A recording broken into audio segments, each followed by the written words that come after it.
Here we go. And let's go. Open the floodgates. Here we are. Happy Wednesday. Good evening, Australia. A little bit later than normal. Yeah, you know. 7:30. It's a little, I know.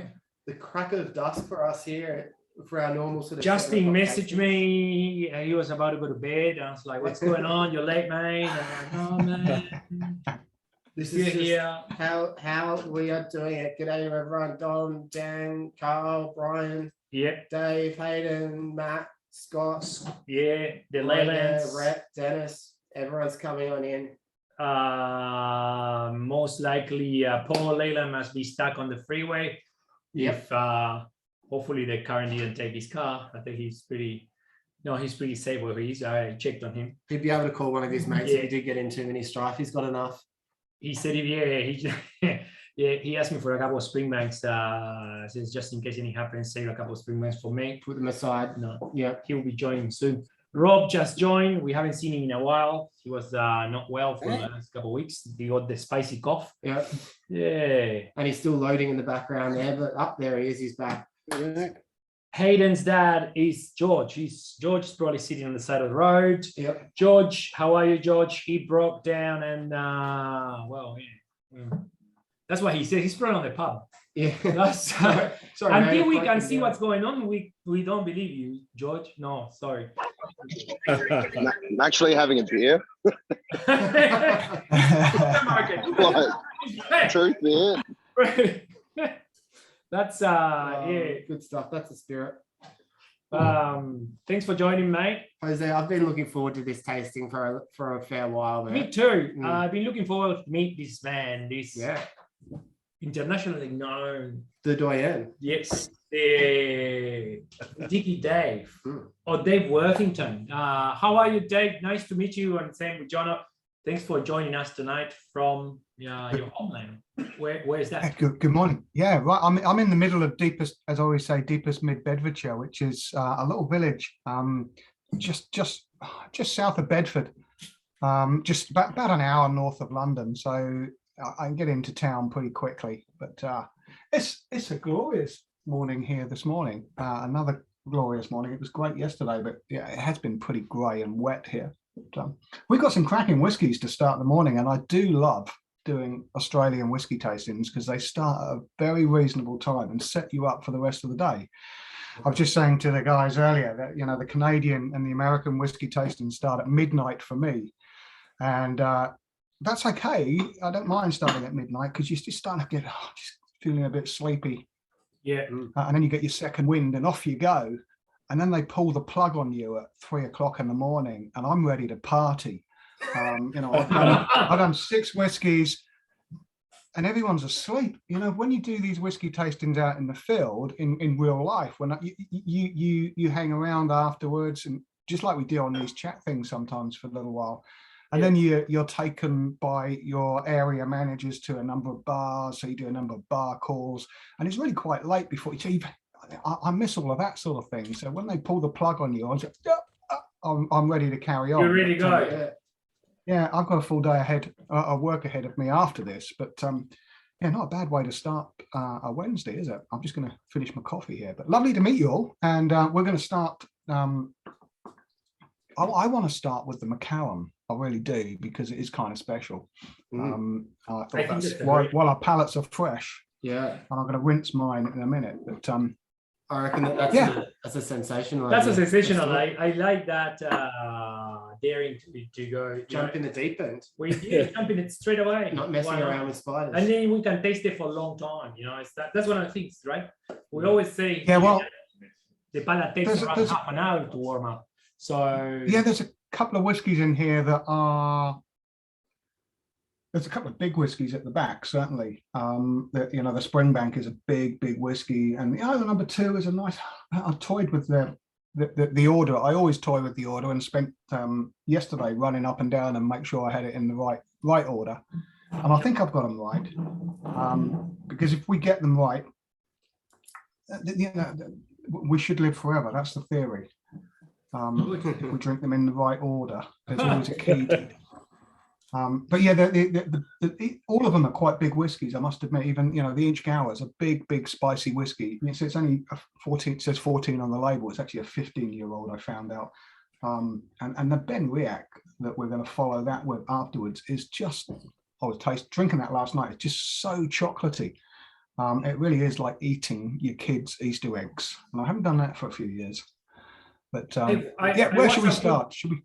I put my kids' egg on the bean ones. They made me very angry. Trust me, they did not. They still remind me that. And I trust me. I did in front of them. I had a never do that. Sorry, just had a real thing of whiskey. Of Easter eggs. Dave, sorry, before you continue, just want to say, well, we put this on notes. Tell us about what, because not everyone know you. What do you do for that boutique whiskey company? No, absolutely. I wanted to let everyone know what the order I'm planning on going through, so they can get something in a glass and have a sip and nose and play whatever they want to do. You know, because there's no real formality in it. It's your whiskey, drink it, have fun.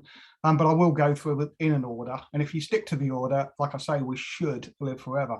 So I'm going to start with the Macallan, then I'll go to the Inchgower, then the Ben Riach, Bunnahabhain, Springbank, and finish over in Islay. So a little sort of journey from Speyside, and then head over to Islay and Campbelltown and back. Yeah, Dave Worthington, that's me. Boutique whiskey is my bag. I'm a whiskey geek. That's what started it all. I fell in love with whiskey, crikey, a little while ago, and started volunteering at whiskey shows. I went to going to my first whiskey show and just fell in love with the whole. Wow, what is this? This is, I want to be part of this, you know. And the next year I was working it as a volunteer, being paid in whiskey. And I remember boutique whiskey starting when I was working for, I was pouring whiskey and drinking whiskey for Balcones. I remember when they first turned up. So Boutique Whiskey Company entered the independent bottler market way back in September 2012. And it really began with a bit of a bang. We launched with 2 single malts from arguably 2 of Scotland's most collectible single malt distilleries, Ardbeg and Macallan, and both of these will feature in this evening's tasting. And then 2 single malts from long closed Scottish distilleries, Capadonic, who closed in 2002 up in Speyside, which just sits below Glen Grant, was Glen Grant, number 2 for a little while, and Port Ellen, which hopefully, fingers crossed, will be opening again in the next few years, but it was closed in '83. And right from the start, we wanted to be a little bit different from every other independent bottler. And we're noticing a few of them are starting to copy us now. And our labels were the first significant departure from convention. So you'll see all of our labels tell a story. There's a graphic novel style. We can't say comic book style label because that gets us in trouble with the fun police. Over here, we have the fun police that dictate what we can and we can't do, but graphic novel style labels, and they do all tell stories. Some of them are really obscure and you have to look hard, and I will explain some of the labels that we're going through tonight. So what do? Well, we find parcels, casks of great malts and grains, and we bottle them in small batches and number every bottle. So lots of people will bottle a cask and say it'll be one of 334 bottles, but not everyone does number 1, number 2, number 3, number 4. We have gone on to become a multi-award winning global independent bottler of distilleries from right around the world. We make blends, and we're recognized for our whiskey excellence from some of the most highly regarded spirit bodies in the world. So boutique whiskey, unusual, unique, small batch, but yeah, absolutely delicious. Whatever we put into a bottle is the best that we've got. We put stuff, if we bought stuff that didn't meet expectations, we don't put it into a boutique bottle. We might blend it out, we might pass it away. I mean, we've got some old stocks that we're trying to do something with that it wasn't any good, you know, wasn't worth putting in a boutique barrel. Some people like it, but Sam's really not happy about it. Yeah. Now, we're often asked, where do we get our whiskies from? And to be honest, it's none of your damn business. No, Great just answer. messing with you. That's actually a Three- great answer. Yeah. Three sources. The distilleries themselves. Now that's really easy in the new world. Very, very easy in the new world. Lots of distilleries now recognize what we do as an independent bottler and want to be a part of us. You know, our recent Australia series where we bottled 8 Australian whiskies has put Australian whiskies, distilleries a lot of people over here haven't really heard of, into the market right across Europe. At the same time, we put English whiskey into Australia, you know, a young distillery that just released their first ever whiskey. Their 2-year-old, we can't call whiskey here, was in 1800 calendars, advent calendars in Australia last year. So, you know, we can spread that love far and wide because we're whiskey geeks. We're interested in tasting great whiskey. Little German distilleries that we've never heard of, but they make some amazing whiskies. And, you know, they're up there with Scotch. Anyone can bottle Scotch. It's quite easy to bottle Scotch because Scotland is unique in the way its whiskey is distributed and sold. You know, Scotch whiskey was born on the back of blended Scotch whiskey. Yeah. And so there are lots of very, very old family businesses, bonders, brokers, and there's cask trading going on constantly for the blended Scotch whiskey market. So that a lot of our Scotch whiskies, certainly the younger Scotch whiskies, will come from brokers. We do have those distillery doors in Scotland opening up to us now because we've been in the business for a little while, recognised as a serious player and not a bottler of crap. So yes, those distillery doors are opening to us and volumes are increasing. But a lot of our older Scotch, and certainly some of the ones that we've got here, the Macallans, the Springbanks, and the Isla at the end, they would have come from a long time ago, or private collectors. Private collectors. So we never state single cask on our labels. Some of them will be, some of them won't be. It's really not important to us. So if we have something better to put in to, you know, change that cask to even better, why wouldn't we do that as an independent bottler? We're only as good as our last bottling. And we never state cask strength on our labels. Well, we never did. We're starting to now. It's never been important to us. What we wanted is to make the most delicious whiskey in the bottle, and generally that is not at cask strength. We have listened. Some people want cask strength, and some whiskies do work at cask strength, and we would have bottled them at cask strength, but we wouldn't tell you. Yeah. So that's a little bit about us. What have we done to date? We've bottled 77 of the 95 established single malt distilleries of Scotland. So I always go about this 95. That's everything older than Kilhoman, and everything newer than Kilhoman is in the new distilleries. There are 35 of them today. I only count once a year. When the Malt Whisky Yearbook comes out, when the latest, that's it, last year's one, number 22, green one somewhere. I count them in the back of there when the new ones come out. 35. We bottled 2 of them so far. 6 of the 7 operational grain distilleries we bottled. So if you love grain whiskey, we've bottled most of them. And we bottled some of Scotland's lost distilleries, closed from the early 1980s, including Port Ellen, Rosebank, Little Mill, and all 7 of the lost grain distilleries that closed up until, I think, Port Dundas in 2010 was the last one. But it's definitely not all about Scotch.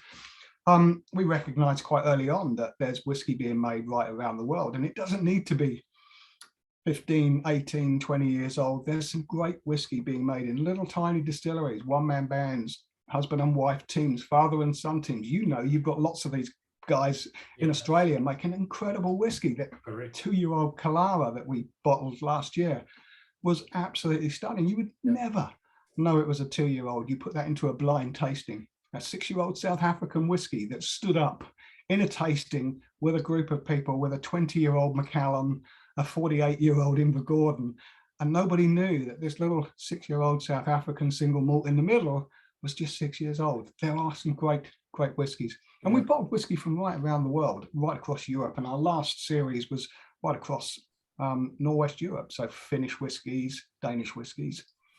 Lots of great whiskies. But let's talk about this Macallan that I see some of you have started. Well done.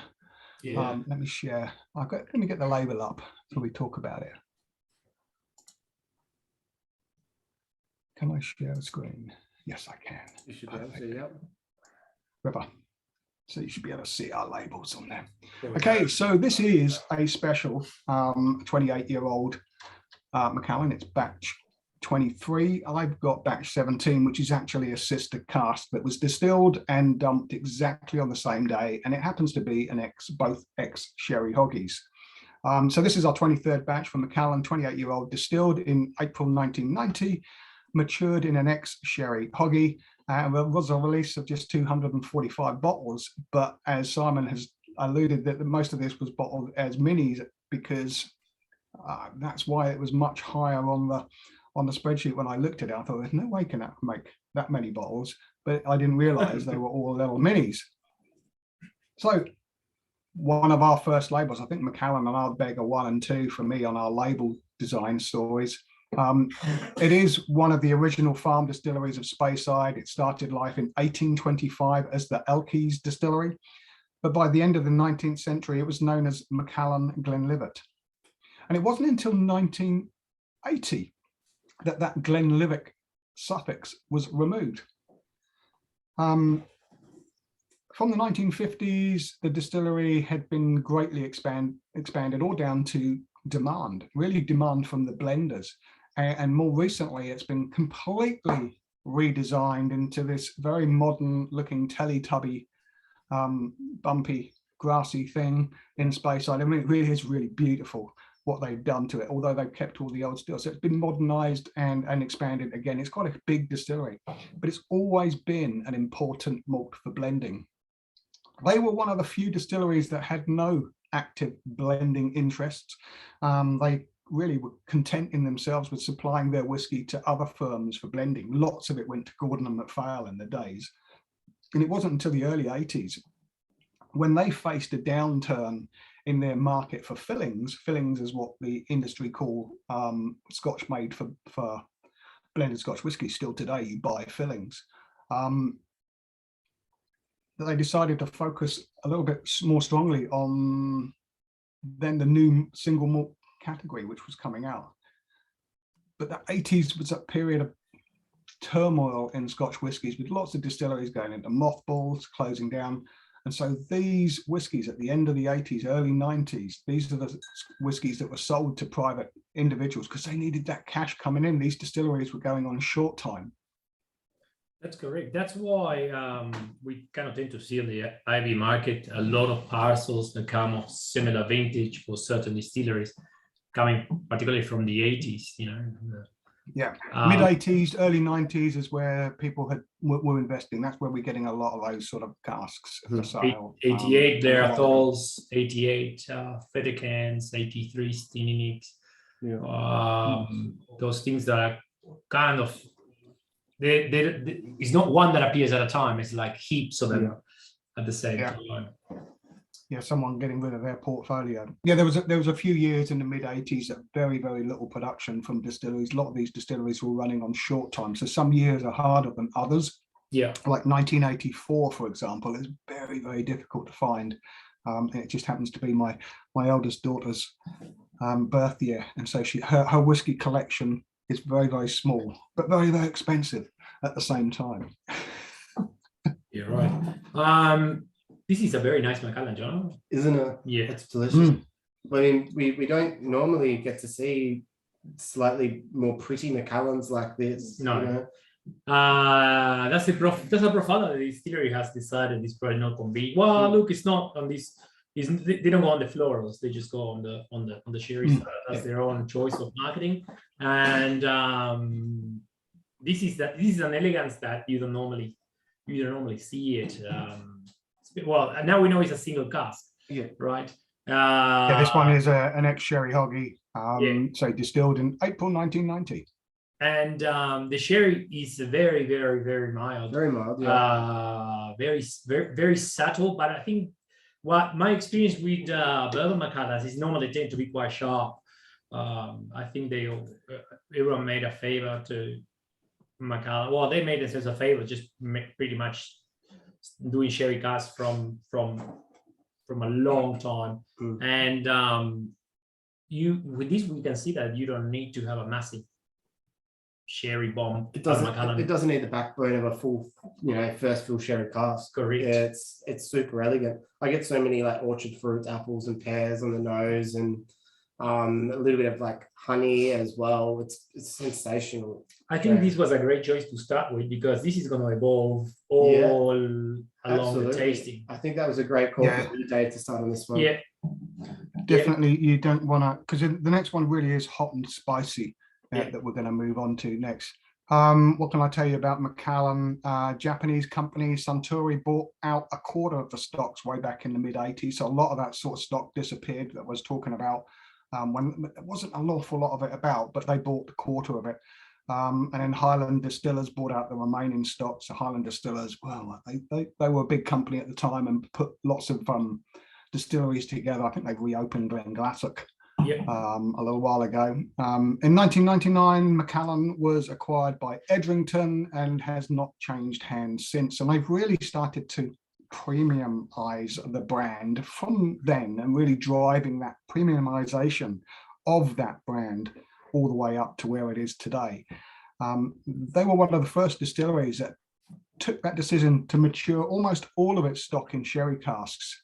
And they were certainly one of the early adopters of working with Spanish bodegas right back in the beginning, which lots of companies do now and have to get that supply. Even we do work with a little sherry cask manufacturer with bodegas. So the spirit stills are a copy of the original stills. They're small, acutely angled line arms, which we tried to show on our label there. So our label, they sort of labeled themselves a long time ago as curiously small stills. And we've got one of our founders, the directors, and he's listed on his label description, observed by a handsome giant. There's Ben. There's Ben is the handsome giant in here, looking in curiously small stills, or is it just he's trying to sneak a peek of their I thought that was whiskey. Simon McGorn. No, not quite. I haven't been with the company that long, I'm afraid. Dave, we do have a question here from Rob. And Rob is saying, I was going to say that the sherry is very mild. Do we know which style of sherry the cask was? No, sadly we don't know. We don't know. I mean, looking at the colour, they both said sherry hoggies. What were they doing in 1990? Paxarette was still being used, but I don't think it was used by Macallan. They would have been using bodegas for seasoning these casks. Now, these sherries, when you season a cask with sherry, they fill a cask with sherry for a short while, and then they can reuse that sherry again and again for a number of times before it's taken away and turned into vinegar. It's not sherry that's drunk.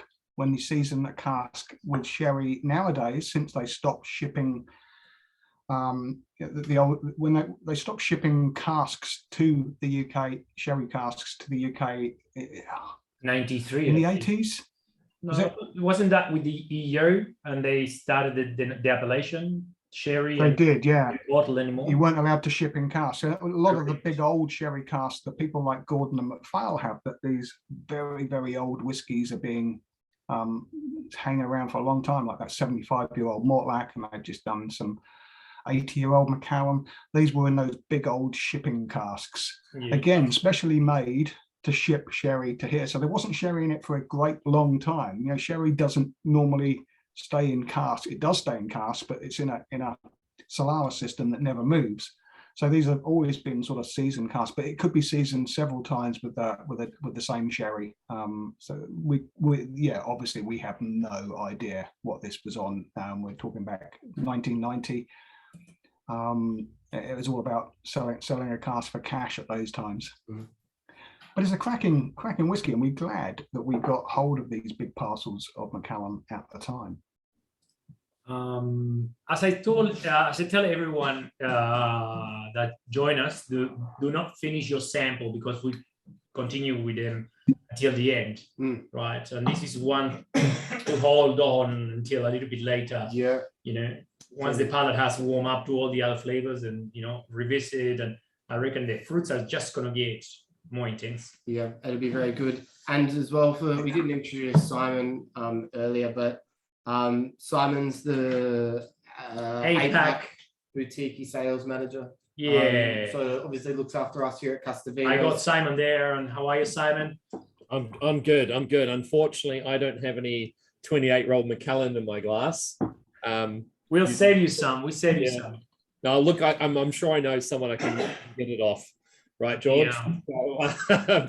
No, I'm very keen to try this after all that. The Macallan's the only one I haven't had in this lineup, but I know you've got a couple of cracking drams ahead of you. Yeah, so exciting, and I'm looking forward to getting some of this in a glass sometime soon. I think everyone would have met Simon at Whisky Abbey this year. for Yeah, sure. and George too. But yeah, Last year, I mean, sorry. We're very happy to be able to do this tasting tonight and get some of these awesome little samples. It's been really good. So as we continue on through the tasting as well, if you do find you particularly fall in love with one of the drams, Simon and the boutique team have been courteous enough to give us a couple of little samples of these to actually be able to sell tonight as well. So I'll pop in the chat there a little link, and if you fall in love with one of them, like I have with Macallan, but I'm sure we all have, that's not hard, then you can go ahead and grab one of those. And the code for tonight, as a little thank you for joining, is just boutique in all capital letters. So I'll pop that in the chat. Yeah. Dave, what about we continue with the Benriach and then we revisit Macallan again a bit later on? So we let it. We can, well, I was going to. I'm going straight to. I'd like to go straight to Inchgower, if I may. Oh, okay. Let's do it. Yeah. Let's do, I think the Inchgower is a little bit. I think it works better this way round. I was trying this both way rounds last night, and I ended up with this way round. I started with this way round, and I ended up with this way round. So I want to go with Inchgower. It's not a distillery you often hear about, Inchgower. This is our third batch. It's a 14-year-old. It was a release of just 225 bottles at 50.5% ABV. And it does hail from a single butt. And this is where we can see the color. This is from a butt. Butt means it had sherry in it once upon a time. Once upon a time. And it's actually a 15-year-old. When I checked, distilled in June 2003, it's actually a 15-year-old. It was a case of the labels got printed before we got round to bottling. And we had a bottleneck in our bottling plant for a little while, and pun fully intended there. And I found a number of these whiskies that we've been bottling have a year out. They're bottled a year younger, and they're actually a little bit older. So it's actually a 15-year-old. It's rarely seen as a single malt, except through the Flora and Fauna series, where it's bottled as a 14-year-old. And it comes up through independent bottlers like us, because the majority of this whiskey heads to the blenders. Yep. It's located just outside the fishing port of Bucky.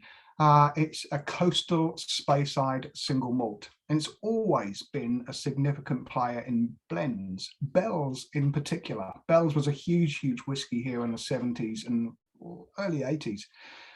And all of these sort of Bell's distilleries, you look at some of the distilleries that Bell's were using back then, they had sort of this nutty, spicy theme. Today, it sort of plays a significant role within the Johnny Walker range as well. No other new make spirit reaches the same level of intense spiciness, which is usually perceived on the tongue as salinity. It does come quite further, a little bit of salinity on that tongue. What causes its spicy character was a very, very sort of a hotter than usual second water during a very, very quick mashing regime, and this cuts back that overt nuttiness. And fermentation is short. They don't let it carry on to create those extra fruity, nutty esters, because fermentation with today's yeasts, 48 hours sort of thing. Anything longer is where you're getting the external bacteria from the distillery coming in and changing that distillation slightly.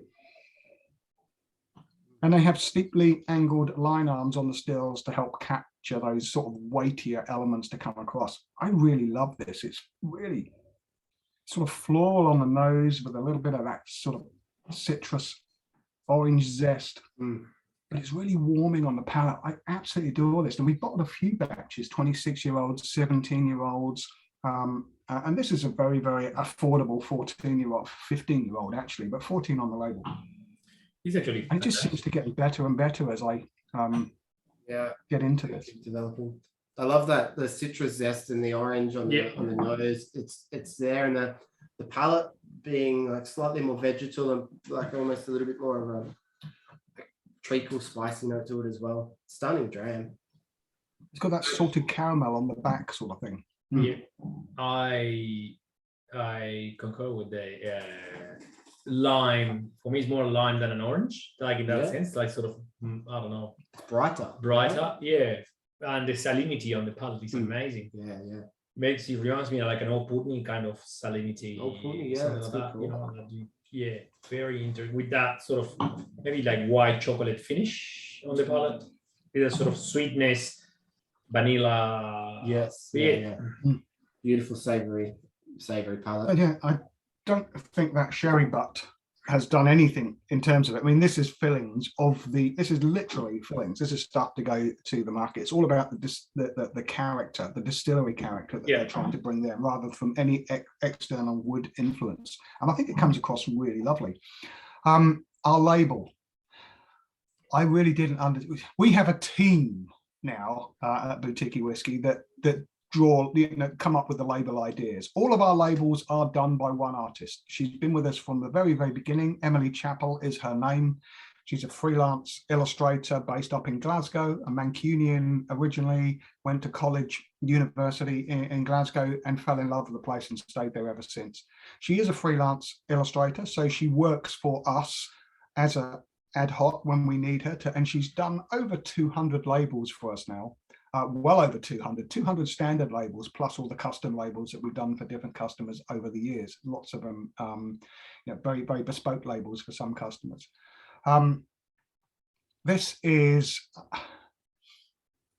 Isle of Goats. Well, its name Inchgower comes from Scots Gaelic as Island of Goats. That's what it means, Inchgower, Island of Goats, apparently. And there is a goat island. There is a goat island in the middle of Niagara Falls, and so that is the inspiration for our Inchgower label. So we are standing in the for whatever obscure reason it is. This is the story. Is that goat island, and I only ever found that reference of Inchgower Goat Island in one book. It took me a while to find out because couldn't find out, because this idea for this distillery label came out of one guy's head. Ben, who was on the Macallan label, who was the founder of Boutique Whisky. He's sort of the creative director behind us at Atom Brands. Atom Labs now he looks after, so he comes up with all sorts of wacky stuff. This could be one of the most obscure whiskey descriptions of I would say of the labels. Of the labels, I'm sure there's more obscure, but isn't it just beautiful? I love that. The Island of Goats, and then there's a goat island in Niagara Falls. The way they come together is sensational. And he's wearing a goat rock sweatshirt hoodie here in the corner there. Lots of little details. Now, and there's the wolf on the back end, and there's the is that a wolf? That's a fox from I think it's a fox from one of our boutique gin labels, because this is ice wine field. This is Canada up on the top. Yeah. And they're the ice wine fields up there. So all the vines with the grapes frozen. And there's a little bottle of gin here on the side there. I think that's Old Tom gin. The other artist up here painting the scene. There's a goat on Goat Island. Yeah. This is Bridal Veil Falls and Horseshoe Falls, and you can look across to Canada from Goat Island. So that's what it's all about going there. There's also something written on the stone there that's on the middle of the. I wouldn't know if it's a purpose or not. I'm just probably seeing things around in the stone and the water. Maybe this, maybe not. And that's the beauty of it. You never know, Jose. And, so this is always the Inchgower label. But between batches, there will be one little change. So the little things will be changing in the background. I can't remember what the change on this one. There may be there may be things in the sky, there may be new animals appearing, the t-shirt colors will change. This is maybe just simple, tiny little thing is that the little band in this girl's hair here might change color from brown to blue. That would be the change between batches. I'll have to go and get her. It's fun for the kids as well. You know, you can show them both and say, what's the difference while you have drinks? Yeah. Yeah. It's a way to justify your whiskey purchases. You leave them to the kids, you know, like the stickers. My kids play with your stickers, you know. The difference. The stickers they come inside the boxes. My kids put them around the house, and man, you could even make like this. Now that all traveling started again and flying everyone started traveling, we can make even the books to, you know, circle the differences, and you know, it could be. I would buy something like that. Yeah, absolutely. It's the future. Yeah, I want to put I was going to try and put some little gifs together of all the labels running through each other so you can see the little differences, but there's an awful lot of labels to do now, and some of the labels were I'd have to miss certain batches because some of them went to the US in a different style label, so they don't fit the gift model quite as easy, but the changes were there as well. But we have a team now. 375s in the US. Yeah, we couldn't sell 500s in the US. It's still a bottle size. It's still, you can sell wine in 50 cl, but not whiskey. Yeah, we can do 700s there now. You should make liters. They will let you sell liters. So that would be odd. Like, yeah. The Macallan is stunning, I must say. Oh yes. I just revisited that. It's absolutely stunning. It is always good to go back to them, isn't it? Yeah, the Macallans are the Macallans that we bought. I must admit, some of the older ones and more heavily wooded ones that we've had are much darker, almost opaque. I don't particularly enjoy eating pencils anymore, and so I'm not a huge fan of them. But some of the bourbon casks and some of these lighter sherry cask ones that we've had have been absolutely stunning. Same with the Springbanks. Some of us older Springbanks have come from a bourbon cask have been, oh my god, this is just heavenly. But the one we've got coming up is pretty damn sexy, that's for sure. Should we get some Ben Riach in our glass? It's staying Speyside. I think so. Now, I forgot all about this. I really did forget about it. I remember it being around. I just had a look to see if there's any more. There are just 22 bottles left of this in the UK, and so I will be putting an order in shortly. Because I sat down with this last night, and I was blown away by the chocolate in the finish, and it really is right in the finish. It's just like I've just overeaten a milk chocolate Easter egg. So this is our fourth batch from Ben Riach Distillery. It's a 9-year-old. It was a big release, 2,500 bottles at 51.7%, and it is a batting of 4 refill hoggies that were laid down in December 2008.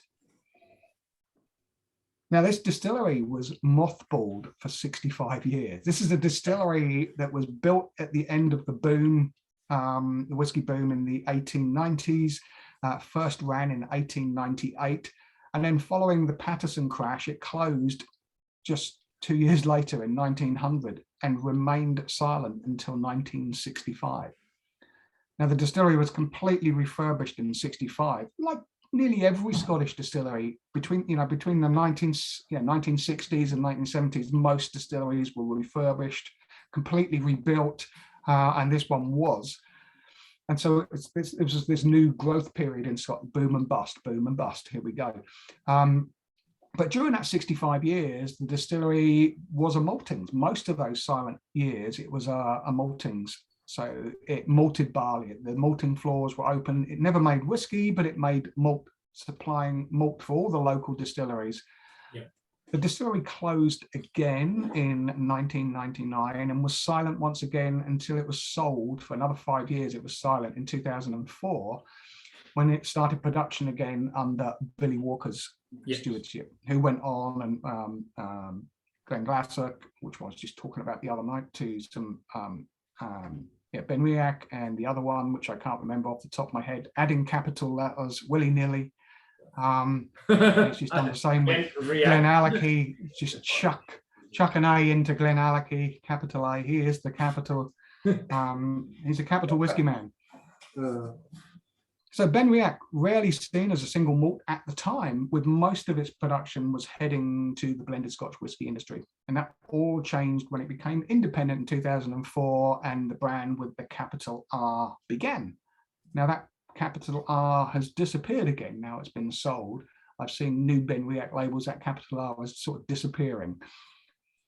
So that today the distillery is owned by Brown-Forman. It still produces both unpeated and peated malt occasionally, and we've done some peated batch of theirs as well, and it also recently done some triple distilled spirit. This is unpeated, standard double distillation.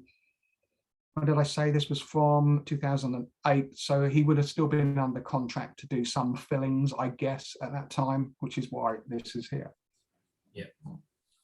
So it keeps briny, crisp again. A bit more vegetal, cut grass, hay. There's a sweety sort of winey taste on this one as well, I think. A little bit of some of that sort of like crushed nuts too, a bit buttery. It has that kind of lactic for some sort of, that's chocolate. The chocolate, yeah, milk chocolate, that sort of. It really is. Or butter, just butter, like or cream. Or It's that just the one sort of outstanding note of this dram, which is how we interpret it, I guess. Of course, like good milk chocolate. The great thing of these little minis is that this is the perfect size to have one a night. You only want to have one. You don't need to open a full bottle. Or several of them. Or several of it. Okay. And also, it's the exact amount to have and not be having to share with a friend. So you have like this one. If you open a bottle of this Macallan, 28 or 500 mils, friends come over. With this one, you open a little one and you go like, we need to share, and they won't drink your big bottle. This is not a good idea. That's right. I mean, I think there's a place in the world for everything.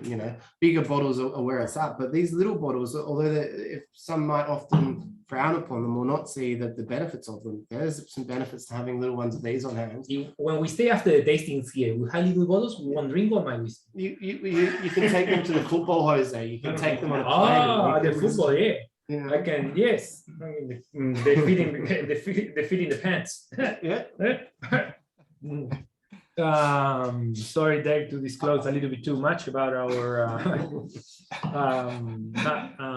Absolutely. We as a company, we part of our company is the drinks by the dram, which are the 3CLs. Yes. Which are little tiny little minis, drinks by the dram. So yeah, slinging a few of them in your pocket when you go out for a walk is it much easier than keep filling up a hip flask and washing a hip flask, I must admit. So yeah, these are what I call pocket drams. Great for walking the dog. Drinks by the dram, but a label here. Yeah. Take a cigar, a little pocket dram, off you go with the dog. I don't even have a dog, so but I'll take the dog out. You should get one then. I look after my daughter's dog. I have grand dogs. Yeah. Okay, tell us about the label. We have, it's in one of our shockingly bad puns here. It's one of the few distilleries that do still malt a proportion of their own barley. So they did when it reopened again after the maltings closed, Billy Walker did commission the malt floor to be redone. And they were doing very, very sporadic under his ownership. But I think Brown-Forman are wanting to do more of this maltings, their own floor maltings. 2012, the restoration of the malting floor and the machinery was completed, and Benriach started its own maltings once again. Now, back in the day, you ask anyone who does floor malting, this was the job nobody wanted.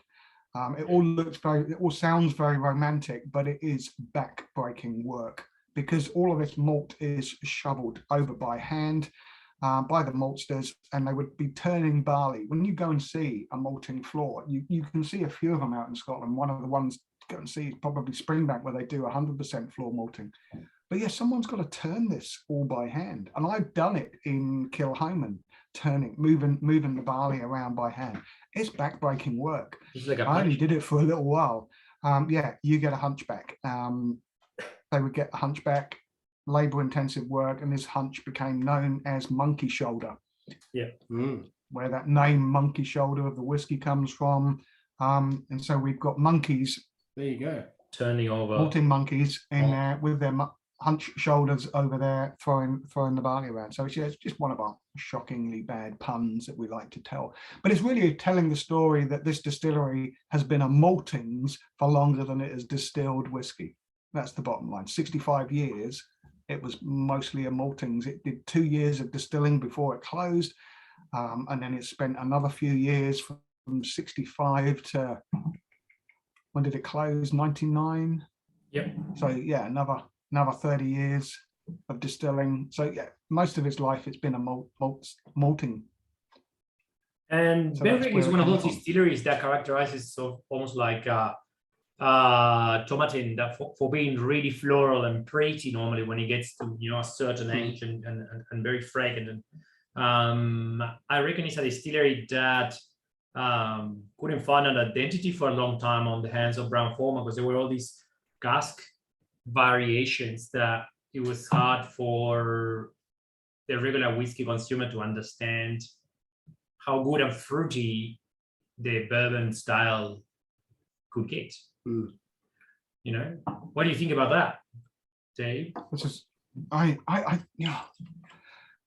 don't know what Billy Walker was doing there, and there's a huge following for Ben Riach under Billy Walker's stewardship. Some of the earlier Ben Riachs were using old stock. I remember people were talking about Glendronach and Ben Riachs. They were using old bottled stock because they didn't have enough to make their 12-year-old, and that was the case right across Scotch whiskey. It said 12-year-old on the label. Even Springbank were, they had 10-year-olds and their 12-year-olds and their 15-year-olds. There were a lot older whiskies going into that they had lying around to put into it at the time. So everyone focused on the on Glendronach because it's famous, the closure and all these, 12, 15, 18 years old, they were overage. But Benriach had the same and didn't get even as close as transcendent on the let's say on the media, on within the collectors, within the new drinkers neither. Very interesting. I'm definitely getting another couple of bottles of that because I think that's absolutely beautiful. I've never really got into Ben Riach, all the different releases as they've been coming out. I've never tasted an awful lot of them, but I've forgotten how good this is. We bottled 2 at the same time, a 9-year-old, this one, and a 6-year-old from their peated malt. And that was I remember the peated one because it was distinctive. It was some of their peated maltings. But yeah, these have been basically fillings to supply blenders that we picked out. We just got some very good relationships. We've got an excellent cask buying team. And we've got some great relationships with the bonders and brokers. In fact, everybody loves Toby, which is unusual in the whiskey industry. That every company sort of likes whatever he's talking to. He has found some absolute gems of whiskey from these. We taste everything that we buy, but someone else tastes it before us and says, you might want to taste these ones, Toby. We don't just go in blind and tasting as many. We have those relationships that we've built over the years, and Toby's been with us longer than I have as a buyer within the group. So and he was working in the industry a lot longer than I was. I'm new to the industry still. My background is engineering. Whiskey was just a passion. I'm a shipbuilder, yacht builder. That was my background in engineering, yacht designer even for a little while. But fell in love with whiskey and changed careers. And it's been a move I did miss the mad world of yachting, but the mad world of whiskey is, especially when you're doing this at breakfast, is a lot more fun. It's pretty good. Absolutely, Dave, and we can all empathize with you, mate. You're amongst friends here. We've all had that same moment. We're glad to be in this industry. You brought us to at least we make really good friends. That's it. We're still trying to make money, but we drank great whiskeys in in the course. Oh, yeah, well, yeah. I went back to heavy engineering. So actually, most of my customers were in the aerospace industry at the time. Good move to get out of it, I guess, because the aerospace industry has probably scaled back over the last couple of years significantly. But it wasn't it wasn't as much fun as the yachting industry, but it paid an awful lot more, that's for sure. I reckon it's time to go to the Bunnahabhain because I'm frozen now. I can't wait for the spring, man. I just want to do this one. It's like, I'm sure this Bunnahabhain is as good. This works really well. This is another beautiful Bunnahabhain. This is an 11-year-old, 49.5% ABV. It's our fifth batch. Our fifth batch. It was a release of just 712 bottles, 49.5%. Now, this came from a single first fill sherry butt, and it was distilled in October 2006. Bunnahabhain, founded in 1881, one of Isla's 9 distilleries. I say 9 with a little star, as Ardnahoe joined the 8 previously in 2008, and is currently making have whiskey this year. It'll have whiskey now, and it's being joined by at least 2 more, and I've heard of a third one being added now as well. So unpeated by the label, I assume not. You normally mark them as just the. We haven't bottled any peated Bunna as far as I'm aware. No, you haven't? Peated Bunna came along a little bit later. Bunnahabhain was built to provide malt whiskey for the blenders. It was never built as a distillery to provide malt whiskey to malt whiskey drinkers. It's performed a central role in 3 key brands: Famous Grouse, Cutty Sark, and In Time Black Bottle. So they're the 3 key blends that it was in. Now, Cutty Sark is now owned by somebody else. I don't know what's going on with all of these. I'm waiting for the new Cutty Sark to come out because I know who's behind that with Glen Murray, and I'm really excited because I'm a big fan of the old Cutty Sarks as well. If you've ever been to Bunnahabhain, you will see these. I think it was all rebuilt in 1963, and they were just revamping it all when I was there last a few years ago. Huge stills with the low fill levels, and it helps define what was always been known as a very light and delicate style of malt. And certainly aging in ex-sherry casks seems to add that sort of sweet richness to the spirit. Now, from the 1960s, peat levels dropped to virtually nothing. They started, obviously, with a bit of peat. Right back in the early days, they would have had peat there. I don't remember seeing the old malting floors there, but I'm sure they were there.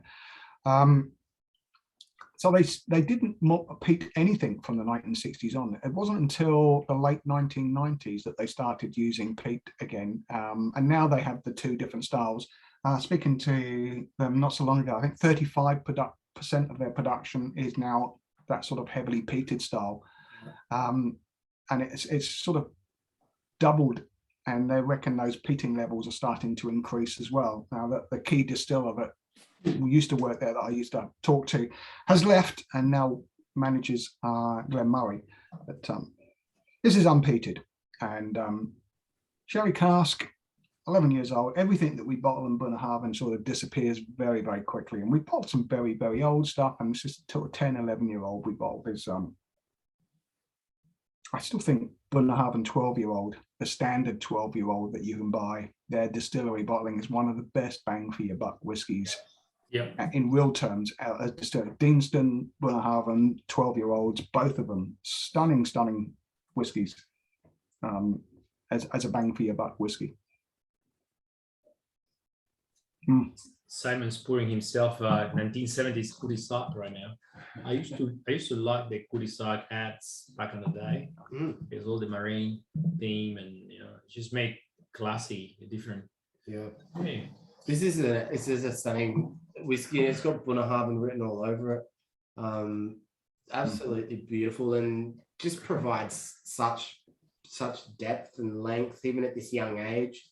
I get like icing sugar, marzipan, sweetness, but at a very light, pretty level. It's such a gorgeous whiskey. Yeah. That little bit of A bit of like, like I've got some tobacco, pipe tobacco in there, and it's just sort of coming through there. I got Captain Cuttle, my Captain Cuttle pipe tobacco. That's what it is. It's reminding me of that soft pipe chocolatey. tobacco. You know the pipe tobacco that smells like really cool, kind of. Yeah, that's exactly what I'm talking about. Oh yes, Got a bag of it. I don't smoke pipe. That's why I don't know. I always love. Got a bag of it right here. Captain Cuttle. Could be a good pairing, Dave. Next day. I've got my pipes are downstairs. I don't smoke in the house. Fills clouds and clouds of a pipe terrace outside. After a few whiskeys, I reckon you'll be forgiven if you start. If you like the pipe inside. Although at 9:30 in the morning, maybe that's probably pushing it. Yeah, 9 o'clock, 10 o'clock. I do like a cigar or pipe with a coffee. So breakfast, pipe, or cigar are my thing to do on a Sunday morning. But I don't know if you've ever been to Bunahab. Has anyone? And it's a long way to go for you guys. It's a long way to go for me, but it is one hell of a journey off the main road to this distillery. It is just a little tiny winding road that seems to get thinner and windier as you come down from. I mean, just literally around the bay from Kalila.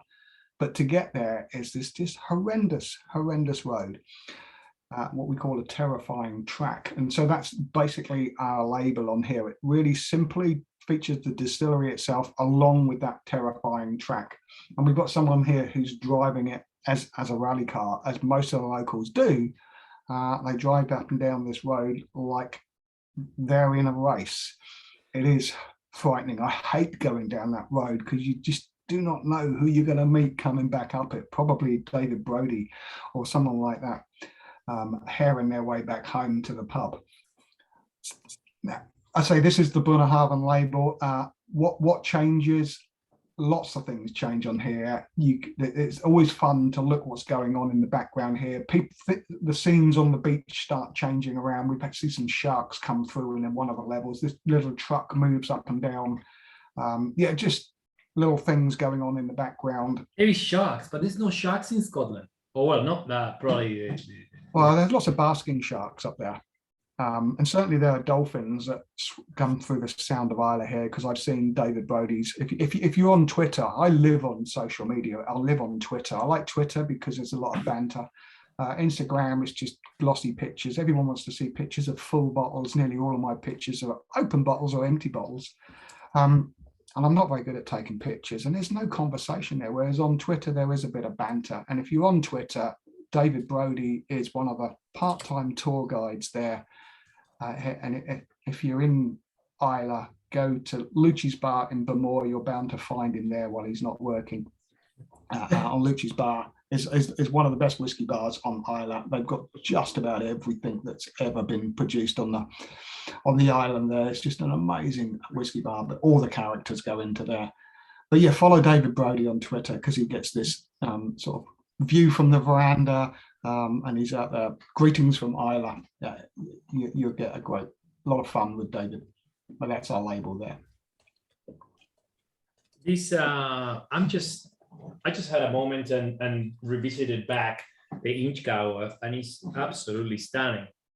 It's not fair just to revisit back the Macallan and say it's like, oh yeah, he's amazing because we already know he's amazing. Yeah, no shit. You know, it's like, yeah, but like the Inchgauer is like, my God, it's like, oh. Beautiful. I think the whole lineup is, I mean, I'm so lucky, and I seriously do pinch myself every morning that I've been given this opportunity. I know I've been stuck in this office for nearly 2 years now. This is office. Was my son's bedroom a long time ago. And usually I'm traveling. Doing this all in real life. Yeah. Don't put your hand behind the cupboard. It's everything we bought. I wouldn't do this job. I wouldn't have given up an engineering career if I didn't believe in what we were doing. I mean, everything that we bought. And there are some stuff that I don't really enjoy, but I know the whiskey is quality because I know how other people. There are certain distilleries that I really don't get on with. There are a couple of distilleries that I really don't get on with. I really struggle with certain periods of time of certain distilleries. But but I know what we're bottling is great. I'm really sensitive to sulfur, very, very sensitive to sulfur. And there was a period of Bruichladdich, which of distilling, that was definitely tainted for my palate. I can't do Bruichladdich, I can't do Edwardauer. And I've tried, seriously, I have tried. I've stood next to a stand that had just about every Edwardauer release on it in Germany. And Germans love Edwardauer. They love the sulfur. Australians is the same. We got Australian and Germany have a very similar palate. That, those big Bunnahabens and the big Edwardauers. Also the Sherry Ballycans, that's probably one. Sherry Ballycans is a nightmare for someone that but I can taste that sensitive. I can taste that sulfur through all that heavily peated. Everyone's told me about it. What about in Port Charlotte? You can't taste it in there. Yes, I can. But there are Bruichladichs that I absolutely love, an old school Bruichladdich, anything that was done before they closed. I think they're very delicate spirit. It's just stunning. Ben Nevis has some serious. Ben Nevis has some serious funk. Now, I think that's some quality issues over the years, and there are some great years and there are some bad years. But most of the time, Ben Nevis is sort of dirty, but it's good. It's not got that same thing. Anyway, I've just pulled the Springbank now because why not? Oh, mic drop. He's like, mic drop. Hold on, we gotta catch up. Come on. Let's get it going. How awesome. This is what's Springbank has become pretty much like a cult. A bit like Tom Cruise. What's called the Tom Cruise one? The Scientology. It has become a huge cult. And I certainly think I've been guilty of hyping Springbank up in the past, and I wish I hadn't now because I can't get it. I can't get the 10-year-old. Nobody can get Springbank anymore. So I'm not going to talk for everyone. Yeah, I've always said every drop of Springbank is precious. Yeah. And certainly you have to, if I want to buy a bottle of their local barley today, I have to enter a ballot to see if I can sell it. I just saw the email came out today. It's crazy. The Whisky Exchange. And now, even a few years ago. I was going to say the problem is even if you can get a bottle, it's you'll find it on an auction the next day for 10 times the price as originally sold, and that's what's so frustrating. Seeing stuff go for a couple of grand that was $200-300. Yeah, even the 10 and the 15-year-old. You try and get a bottle of 15-year-old here now, it's impossible. I know it was always difficult. You had to be there when it came because they make so little, and they really do make so little. Everyone's going, why Springbank? Why Springbank? They've got a capacity of I think 1.75 million liters of pure alcohol per year. That's their capacity, their demonstrated capacity of what they could have made if they. The size of the stills and if they work 24/7. However, they make a tiny, tiny proportion. I was just trying to explain this the other day to somebody of why Springbank is so precious. I've been saying this for years. Springbank is precious. And you really should look after it. And I'm just trying to remember what I said to them. Springbank and Glengyle is the other one. They're the only distillery in Scotland that 100% malt, floor malt, everything they do. 100% floor malted barley. They also do for Glengyle as well. So that's that. Production, everything is done by hand. They are a local employer. They didn't need to be. They employ lots of people because everything is done old school. Every drop of Springbank, it really is quite precious. It's 100% floor malted. They also malt for Glengyle. And although Glengyle's capacity is stated at 0.75, 750 million litres of pure alcohol per year, their actual production is way smaller. I think they're only at about 100,000 litres per year. So that's all they're making. They don't operate all year round, Glengyle, does it? Glengyle, I think, only operates 3 months of the year or something like that. Springbank have a similar production capacity, so just under 1 million litres per year. But the actual output, again, is limited to Monkey Shoulder. And they're actually just doing 150 to 200 million litres of pure alcohol. And Springbank is just 80% of that production. Longrow and Hazelburn each take 10%. I mean, that's how precious it is. And people have jumped onto this, and the speculators have jumped onto this, unfortunately. And so, yeah, people who like, I love 10-year-old Springbank, the standard 10 and 15 and the 12-year-old cask strength. They're great whiskies, but can you get hold of them now? I remember Hazelburn just sitting in a store and nobody knew what it was. And, you know, Hazelburn was just a tiny proportion of what they did. But anyway, we bought a lot of great Springbank a little while ago because Springbank went in difficult times. They had a period in mothball as well during the 80s, 90s. They had a cash issue and sold lots of casks to some very smart people at that time. I think I have a. I and think I got a little. I bought a bottle not long ago, and it had the cask offer they used to come with inside. If you buy a bottle, you get given the option to buy a cask. And you have to fill that up and send it by snail mail. You should fill it out, Jose, and send it back. And tell this it was fake a post stamp, like old post stamp, you know, put like Must have got lost in the mail. yeah, 2003. It's like, oh, this got lost in the mail. Sorry, please, you're gonna honor this now. So this 19-year-old Springbank, 50.2%. Nearly all of this went into 5CLs, as Simon was telling us earlier about the hotel stuff that they were looking to go into. There's very few full bottles made. I think 15 or something that were filled as a full bottle for certain people. Nearly everything it went in 5CLs. It comes from there's a vatting of two butts, I think. 2 sherry butts, and I'll just write that down yesterday. Springbank. 2 sherry hoggies, sorry. There's a vatting of 2 sherry hoggies that came together, not butts. So founded in 1828, just one of 3 surviving distilleries in the once thriving Campbelltown.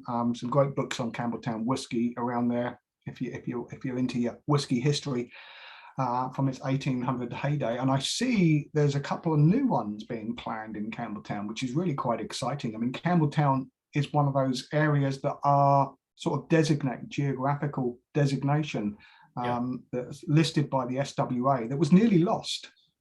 When they went down to one distillery, they nearly lost it completely.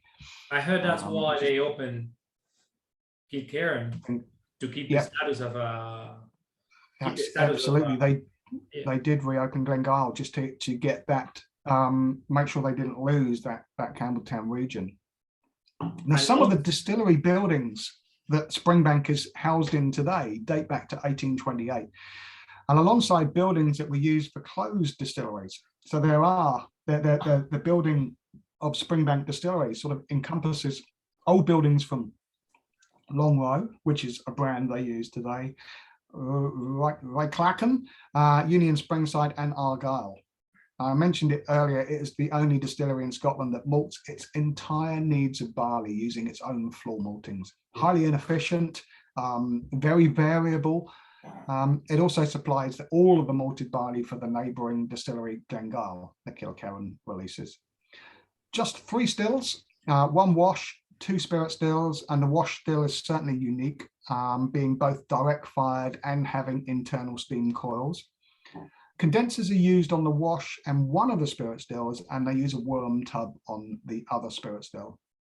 So I mentioned 80% is Springbank. They're lightly peated, 12 to 15 ppm, partially triple distilled, and it's often quoted as being 2.5 times distilled. Yeah, that's But this is a cracker. We've done this before. I could never comprehend the diagram of distillation of Springbank. It's pretty. I probably have to use it there just to get my head around. Yeah, there's a few of them in there. Mortlach one, Ben Linus is yeah. one. You got to look at where the low lines and the how. Yeah, I'm just doing a WSET course at the moment and doing that sort of thing with rum distillation and cognac distillation. Yeah. Same sort of thing going on where you put the heads and tails from the second distillation. Yeah. Yeah, nice. Oh, this Springer, they always spring up on you. Pardon the pun. but it's just absolutely stunning, isn't it? That's a cracker. That's absolute cracker one. Yeah. It has that traditional diesel kind of, or like dirty peat, Slightly phenolic, gas station racy, peat, like, like grace, and that we like. The sherry is quite in good complement to the whiskey. yes. A little bit dry at the end. I wouldn't mind it. So like it's not like we're complaining. This is just like picking the hairs or being detailed, but it's like absolutely stunning. No, it's sensational. And before what we go to Dave and ask about the labels for this one and that sort of thing, it is interesting, and I guess we didn't touch on it really at the start, but it's not super common for these 50 cl or 50 ml bottlings to be about, and it's kind of a bit of a treat that they are. Yep. Simon was telling us a little bit earlier on how these sort of bottles came to be. Do you mind sort of sharing, if you're okay with it, Simon, like what these bottles are intended for and why like we've kind of got them now instead of when they were going to go? Yeah, I mean, it's one of the things we kind of pride ourselves with at Boutique is that we do a lot of bespoke projects with a number of our customers around the globe. And one of the big things we were looking at, we use a distributor called Proof & Company throughout Asia Pacific. And they deal with a lot of hotel groups. They're famous for doing consulting on bars like Atlas in Singapore, Manhattan they did some consulting on, lots of hotel bars in Japan, China. They've done some really amazing projects. And so they had this in with a whole lot of hotels. And so they thought, how about we pitch in this amazing minibar service where rather than having something generic in there, you can have this incredible, boutique whiskey in there. And that was the plan. And it was a great idea. But a lot of this stock kind of landed late 2019. And then, of course, we all know what happened in 2020. So minibars, unfortunately, are no longer really a thing. They're not really COVID safe. And hotels have had a bit of a tough time of it. So that's why we've still got this stock to try. We're kind of fortunate in some ways. Proven Company might want to sell it a little bit earlier, but this is fantastic stuff. I mean, I don't know if someone's been out in the town and come back to the hotel room and crack into one of these, if they're really going to get the full experience. So in many ways, I'm really glad that that it's actually finding some purpose. Being in tastings like this, we did have the Springbank at Whisky Abbey. I stupidly only brought along one case of the minis, and it's of course the Springbank sold out. People were just snapping up the minis and and putting them in their bags. So we will bring some minis when we return to Whisky Abbey if we have some left. But yeah, it's quite fiddly to do. If you're bottling a vatting of 2 casks or a single cask, to then take part of that outturn and bottle it as 50 cl, it's quite a lot of extra work. Like the amount of effort that goes into making that 50 ml is the same as making a full size boutique bottle. So not ideal. So we're probably not going to see a lot of them of the 5 cls coming out again, unless it's for a special project or in a gift pack. So interesting. I reckon in Abbey we could make some little goodie bags. I reckon. And when you sell the minis, people take them in like goodie bags. Like it was a birthday. We do the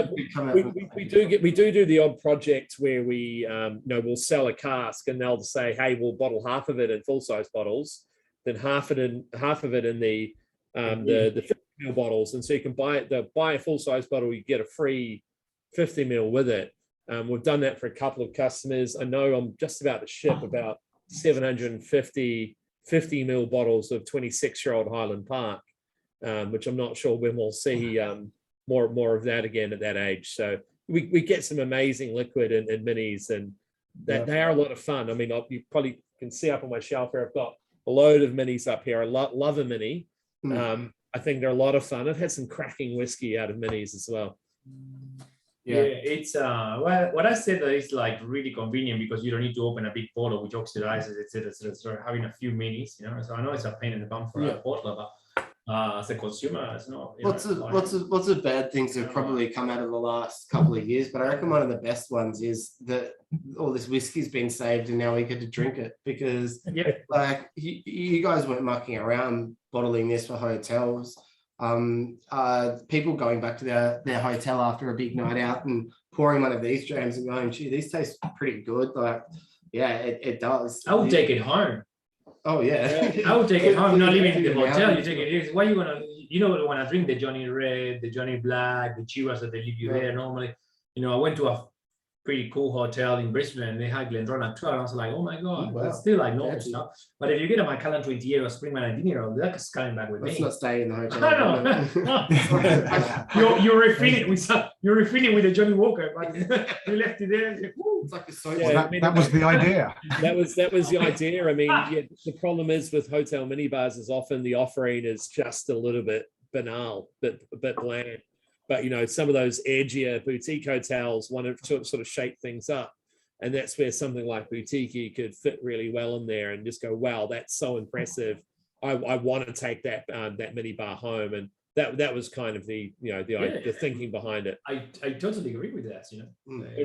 I've been tossing about with someone you might know, Jose. I won't go into who it is. You'll probably guess who it is. But doing a vending machine in Japan with Boutique minis.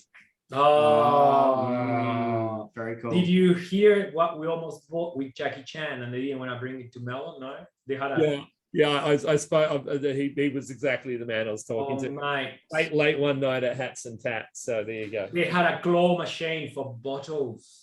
And Yeah. the guy didn't want to bring it to Melbourne. It's like, how I'm gonna get like I wouldn't know. They had a claw machine. But It was already for bottles. He was like, picks up Boutique. it will be fantastic. A claw machine. I reckon, there will be a lot of laws why you cannot have that legally somewhere. We find a way to circumvent that. I think I'd probably lose a lot of money into that claw machine. Yeah, you gotta make sure you always get a prize. Yeah, well, that's right. Absolutely. And we put something well priced, like the like the Berwick 9-year-old, something. Yeah. Good work. And just before we crack on to this sensational ID 25-year-old number 2, Dave, the Springbank label, a little bit about that one. Yeah. Well, I mentioned they do everything manually at the distillery, from floor malting to filling the cask to hand bottling. And there's a lot more manual labor involved than anywhere else in Scotland, although that's probably changing as some of these newer distilleries are coming online. We've just taken it to another level. Our Springbank actually features drinks writers, Neil Ridley and Joel Harrison, and they're operating the old Porteous Mill by pedal power effectively. We've just taken it a little bit further than normal. So these two guys here are spirits writers, drinks writers in the UK. They were ex-music A&R men who turned into a whiskey, and they've gone on to more than whiskey. They write about gin, spirits, cognac, armagnac. They become sort of whiskey writers, drinks writers in the UK, and they write for a lot of magazines and whiskey books. Both of them write for just about every malt whiskey yearbook. If you ever get a copy of Malt Whiskey Yearbook out there, I'd buy every one. You'll always find an article by Joel and or Neil in every beginning of those Malt Whiskey Yearbooks. So that's who feature on our very young looking Neil and Joel there. But that's who feature on there, and we've just taken that manual level. I thought that was Simon again with a suit. No. Okay, definitely. When we have the next label, in fact, I'm going to write this down now. Get Simon on a label. Yes. Write that down right now. Finally. Yeah. Finally, someone said it. Yes, sir. Yes. Yeah. I will do that right now. I will do that today, Simon. Don't you worry about that. That's on my list. He's from New Zealand, so there has to be shape around there. We are down under, so he can be upside down. You know, we Oh, brainstorm. we've done that with. Yeah. I've just gone back to the Bunnahabhain and I'm getting that sort of chocolatey coconut, toasted coconut on nose, and it's just glorious. Desiccated coconut. Oh man, that's so good. And I know there's none of that available to buy here for me, so I can't get another bottle, but I can get some of that Benriach and Inchgower. Well, Dave, we'll put aside one of our little 50ml samples for you, mate. And if you're ever in Australia, there'll be one here for you. Yeah, if Oh, you're God, ever in love- Australia, we'll definitely have to pay a visit to Casa de Vinos for sure. Hey, Aye. I'll send you an invite with Simon tomorrow for Whisky. I'll be a formal invite if you want to come and say hello and host at the boutique stand, and maybe we can do a masterclass on the day. You know, that could be pretty cool. Yeah, That would be we'd cool. love to get you out It's there. far away. It's November, so you don't need to answer, you know, for a while. But just, you know, so everyone can budget now and put it on the calendar and see Yeah. how things are working out. The world is a little bit on a rumble right now, so we don't need to do. play it by ear. Yeah, Yeah. yeah. We got a couple of interesting confirmations already from international visitors, but we're not saying anything yet. No, not saying We're anything keeping yet. everything. So I tell you what, it's Under going to the- be very, It's gonna be huge. very fun year for Whisky Abbey. Yeah. First release Massive. tickets are on sale as well for anybody who wants to Yeah. grab one too. We just got confirmation yesterday from a couple of exhibitors. So from interstate, from international visitors, we haven't had in Australia we haven't had international visitors on whiskey shows since 2019. Mm. No, 2020. That was Dave Broom came in, David Allen went, and just after the New Zealand show, and then everything wreaked havoc like a week after. Right, that's when it started to go wild. Yeah. Yeah, Dave Broom had to stay in New Zealand because he was a close contact. Correct. Had to isolate at Michael Milne's place, the owner of Whisky Galore. So he was stuck down there. Yeah, he was doing reviews for a while on Instagram, I think. From New Zealand. Yeah. Not a bad place to get stuck, I guess. It's not the worst. No. All right, I reckon it's time now to move into this Isla 25-year-old. Are you ready? Let's go. Are you ready to move on to our last whiskey of this evening? Obviously not my last one because I've got the rest of the day ahead of me. Yeah. But here it is. It's a 25-year-old single malt from an undisclosed Isla distillery, a batch of 3,124 bottles, I believe, although some of it's obviously gone into little bottles. 48.7% ABV. It was from a vatting of cask distilled sometime in the early 90s. There are 9 distilleries on Isla. Can you tell which one it is? So I mentioned early 90s. Distillation occurred sometime between 1992 and 1993, which would obviously rule out Kilhoman, which came online in 2005, and Ardnahoe, obviously, that only came online a couple of years ago. 3 years ago, 4 years ago. Now, I think we can safely rule out Bunnahabhain, as they never started using peated barley until the late 1990s. Yep. Bruichladdich, they certainly weren't producing peated spirit at that time either, as far as I can work out, although a heavily peated spirit was produced when it was supposedly silent after it closed in 1995. There was a 6-week period in 1998, which is too late for this, that the distilling team from Jura came in and made some heavily peated spirit. Bemore, they use a much lower ppm, 25 ppm in the malt, and I think we can safely discount that too. Mm-hmm. So that leaves us Beg, Lafroig, Kalila, and Lagavulin. Mm-hmm. Now, Ardbeg closed on the 25th of March 1981 and remained closed until 1989. However, between 89 and 96, it opened for just 2 months a year and used malt from Port Ellen's maltings, and so it is really a strong possibility.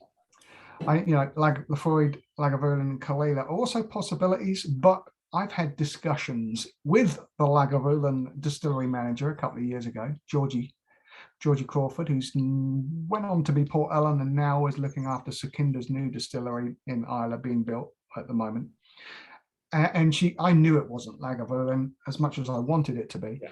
I knew it wouldn't be Lagavulin, and she confirmed it's definitely not Lagavulin. They've also confirmed it's not Kalila. I was talking to John Campbell, who was the distillery manager at Lafroig at the time. Now, he remembers being an Islay. He remembers this time of Ardbeg running for 2 months a year. So he's half and half, but whether this is Lafroig or Ardbeg. Because what they were doing when they opened the Ardbeg distillery, it was just literally falling down. If you've got a copy of Ian Banks's book, Raw Spirit, the original one, it's got all of this information in there if you want to go and dig into it. It's a cracking book on Islay, about every distillery. It's completely out of date. I think they've reprinted it recently, but it was called Raw Spirit. It is a fabulous book on Islay geology, geography, as well as all the distilleries of the time. That's the one. They've reprinted it and renamed it, but this is the original one, and it is. No, it's not this one, is it? That's Ian Banks's one. No, it's not that one. It's this one. Sorry, Andrew Jeffrey's book, Peat, Smoke and Spirit. That's the one they've rewritten. That's the one. All of this information is in Peat, Smoke and Spirit, not Raw Spirit. My apologies. That's a portrait of Islay and its whiskey. So it was all about Islay geology and geography, and so all this is in there. So Ardbeg or Lafroig. Now, speaking to John, when they were running those 2 months a year, they were just trying to.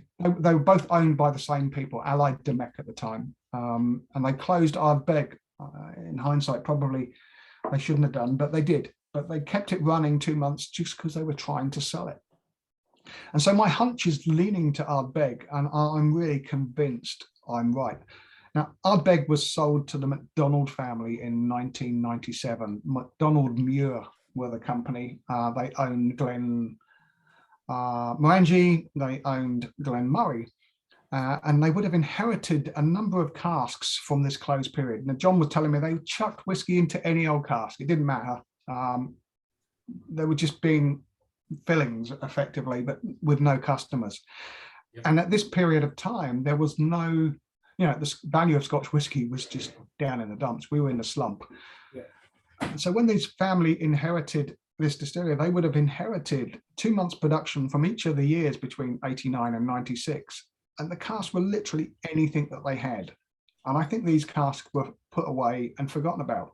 Now, the MacDonald family sold Ardbeg and Glenmorangie to Moët Hennessy in 2004. And I think Glenmurray was sold off a little bit before. And I know there was whiskey, because I found some Glenmurray 30-year-old. In fact, Glenmorangie found some Glenmurray 30-year-old in their cask. So it was all bottled and I forgot about it. And I picked it up for a beautiful price. 74 Glenmurray. So I think this is an Ardbeg. I'm convinced it's an Ardbeg and came from the MacDonald family, but I really don't know. This is just, whenever you get an unnamed distillery, and sometimes we buy it completely unnamed. We bought a couple of Space Idlers. I have no idea where it came from. The only people that knew was the original cask owner and the broker, and obviously the distillery it came from. And there's an exclusion around it that you can't name it. We're not allowed to name this one. Mm-hmm. However, we bought 2 casks of a Highland whiskey that we weren't allowed to name, but it was very clearly Glenmorangie. And in fact, Master of Malt even listed it under their web pages of Glenmorangie. And we had clues on the label about the 12 men of. We had the Men of Tain on it, the 12 swan necks. We should have put giraffes on it, but and the second label had this big cheesy grin of Dr. Bill Lumsden on it. And I remember having both of these Glenmorangies, a 15-year-old Portwood and a 21-year-old refill bourbon at the Whisky Show at London. I grabbed Dr. Bill and said, "You've got to taste these. Come taste these. You'll recognize these." And he tasted them and said, "Where the fuck did you get these from?" That was his first words to me. He recognized them as Glenmorangies immediately, and then he looked at the second label and wasn't very happy with this cheesy grin. I don't think I've got a bottle of it or even a picture of the label to hand to show you. But his first words were, "Where the fuck did you get these?" His second word, "They must be teaspooned," because everything from Moët Hennessy has been teaspooned ever since. So Westport, which we bottled the Westport a little while ago, we bottled these as single malts. We had paperwork to say it's a single malt, which means the only place we could have bought these from would have been the McDonald family, who would have, when distilleries change hands. Yeah. I know there's a warehouse, not a cellar of Ardbeg casks in London that they can't be called Ardbeg. They can't even be called Scotch whiskey. They didn't go back to Scotland during the amnesty period when they get casks back to Scotland if you want it to be bottled as Scotch whiskey. Otherwise, you lose out. I know there's a cellar in London with old Scotch whiskies in it, and some of it being Ardbeg. That can't be bottled as Ardbeg, can't even be bottled as Scotch whiskey. So this is why I think it's Ardbeg. And I think we got it from the McDonald family because we bought a lot. Nice. So the likes of it you'll never see again. Yeah, it's stunning. So that's my theory. I just went into reading books basically and trying to find a little bit of You should turmoil. call you Always look for Detective turmoil. Dave. Yeah, Detective Dave. Not Boutique Dave. Detective Dave. Just a geek. That was a very good synopsis of going through the process of elimination first, and then that gets you down to a couple of options, and it sounds like it's pretty nail on the head. And I think there are a couple of people who said Ardbeg there in the chat as well initially before getting understanding, and this probably does scream a little bit of Ardbeg about it. It's a great I just had this flash of seeing Dave under Sherlock Holmes on a label and Simon being Watson. Yeah. That's but I think you already used the Sherlock Holmes in one of your labels at the top of my head. Well, if not, then I think there's an idea in that. Yeah, there we go. I really don't like this label. I never this very simple. Doge, very, very simple, too simple. Doge thing really didn't do it for me at all. I didn't understand it. The millennials will see the fox down there or the dog, the corgi, and they will probably get it. I think they call it a Dogecoin, right? Yeah. That's it's all the rage right now. And I suppose Ardbeg, the way the prices is going, is a bit like crypto as well, right? Yeah. That's very good. Hey, some sort of meme thing going on there that I really didn't get. So I thought there could have been so many better ideas that we could have, just a question mark. I think like they ran out of there was a different team about this coming this what is such mystery, that it was that Doge theme that was going on at the time, like made on and they paint. wanted to play on it. It's I wasn't a probably big above all of us, and maybe that's the point. Correct. We're not supposed to understand. Yeah. But we did a couple like this, and we've moved away from those mystery ones now by putting faces on there. So there's a picture of me doing this, there's a picture of Phoebe doing this for some of our unnamed ones, but we did have a couple of question mark labels, but we're trying to get away from that and put a few more clues on them. Sometimes we, like I say, we really don't know. The matching label to this is a Speyside 25-year-old. We really don't know. We bought that completely unnamed. I'm convinced it's a Balvenie, which doesn't make any sense at all, because Balvenie would never release a single malt. But I know that there are single malts in the warehouse of Glenfiddich and Balvenie that do not belong to the Grant family. They're owned by private individuals, but they would never be allowed to name them unless the distillery, the Grant family, bottled it themselves. So I know they are about, so maybe it is. And it just, as soon as I tasted it, I thought, I know this. I really do know this. This has got to be a Balvenie. And I put it in front of a few people, and I said, first impressions. And quite a few of them come back and said Balvenie.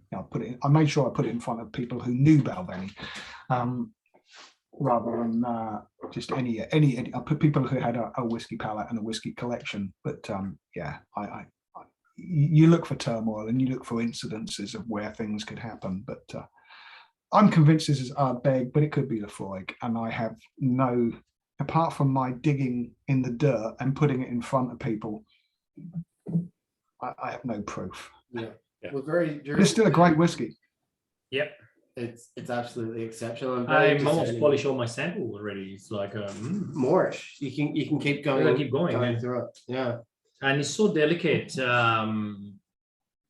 has very tiny little bit of iodine, but it's the salt keeps giving. It's those 25 years, yeah, have helped it a lot to just make it round. The beat is subtle, is elegant. 25 years is needed for, I mean, some of them will be older. Some of these casks are slightly older and some of them be 25, but the youngest ones in there is 25. Yeah, these casks would have been tired old casks at the time. There was no wood management theme, going on at that time. There was no value in whiskey. It really was just to keep the distillery operational, and it was sort of the story in here about these guys running the distillery. Every time they went in there, there was more stuff not working, stuff, windows broken, stuff falling apart, roof leaking. It was all starting to die, but they were keeping this distillery running for their owners, so they had a value to sell it. It's amazing, all the stories what happened on the 80s with just distilleries distilling enough to do the contracts, and pretty much that's it. Keep the equipment sort of alive. It's like turning up the car that you don't use, for maybe once a week, and just let it run for a little bit, and then you turn it off. I have a theory that the big players in Scotland also destroyed when I think they destroyed the Australian whiskey industry as well, because they were basically, DCL were in control of the Australian whiskey industry at that time in the 80s.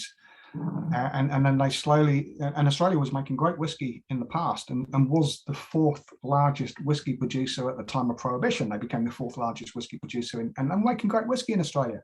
And then the big distillers in the UK came across and made hay. But in the 80s, when they had a huge stock of Scotch whiskey, the whiskey locks and distilleries closing, and they had control of a market that was like still drinking whiskey. Let's turn the quality down and close the Australian distilleries and then bring in Scotch whiskey. They had a market full of whiskey drinkers, and they closed Australian distilling. That's my cynical reading the history of it all. My cynical view of it all is that I think that Scotch whiskey. Well, it's you can find heaps of blends here in Australia, or bottle, all Scotch whiskey, blended Scotch whiskey bottle here in Australia. I wouldn't know if most likely would have been blended here too, I reckon. You bottled and blended at the time, yeah. That was a fairly recent control. I remember back in Uruguay, back at those times, even late 80s, early 90s.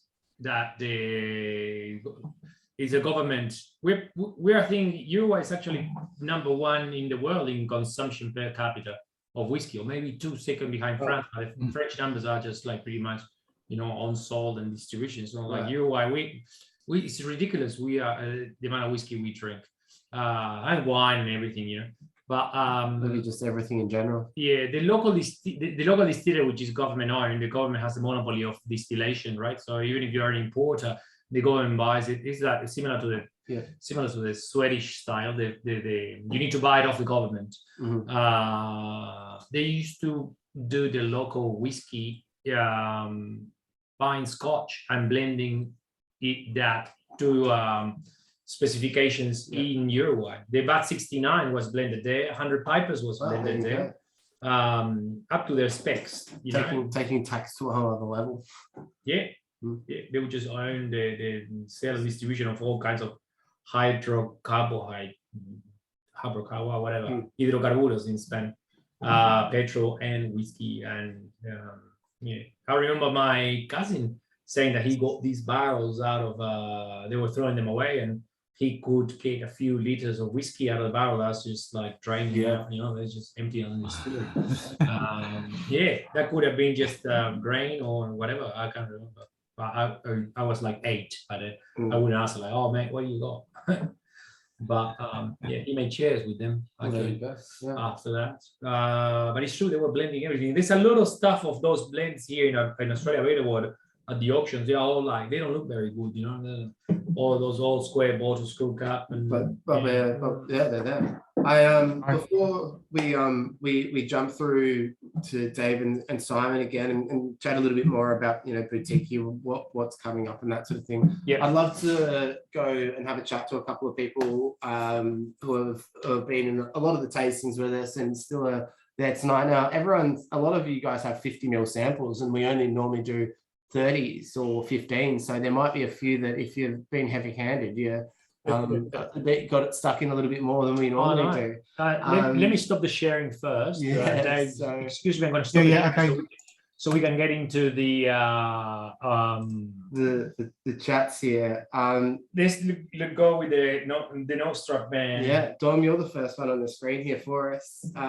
You got the 50s. Yeah, I got the 50s. Yeah, but I've tried to restrain myself. I haven't poured the whole things. I've done half pours on each of them. And it's such a wonderful lineup of whiskies. I mean, for me, the one that sticks out as the oddity from a nose point of view, because you know that's where I like to focus, is the Macallan. It seems it's so fruity and different. The rest of them are all showing their sherry influence in this beautiful way, and there's so much chocolate going on in here. Like I feel like I need a box of chocolates with the. That's what you feel like you're actually having tonight with 5 of these 6 whiskies. But they're all. I've loved them all. I found the Inchgauer like almost like a sort of like a gingery type spice in that one that made it quite beautiful and different to the other ones. And the Bunna, I've mentioned, I think in the chat, that I've had one of the other batches of this and have loved this one. This one's just a cracking whiskey. And going back to it after the last 2, it just, the nose just explodes with how lovely it is. So, it was a great tasting. Thanks, Dave and Simon. It's been wonderful. Yeah. Thank you. Thank you.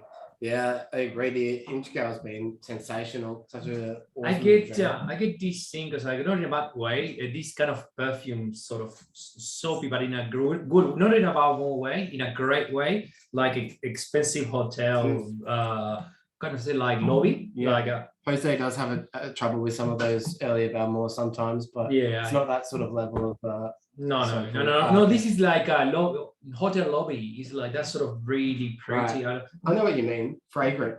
Daniel Mazers, DM, you're the next on my screen here. Thanks for joining in tonight. What have your thoughts been on this?